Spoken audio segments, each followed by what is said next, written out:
Cy and his brother-in-law had come in as customers of ours. They have a large family. They became good friends, good customers. So they approached us about handling our merchant service account.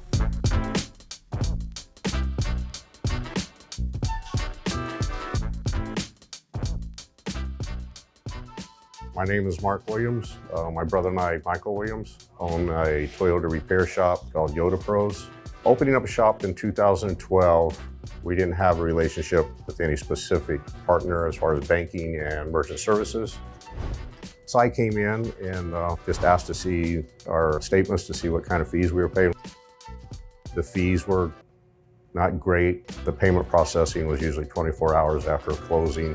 Long story short, they were able to cut our fees. We get paid in a timely fashion. We don't have any delays. We don't have any problems. If we do, we just call Cy. It's taken care of. And that was about 10, 11 years ago, and we've been with them ever since.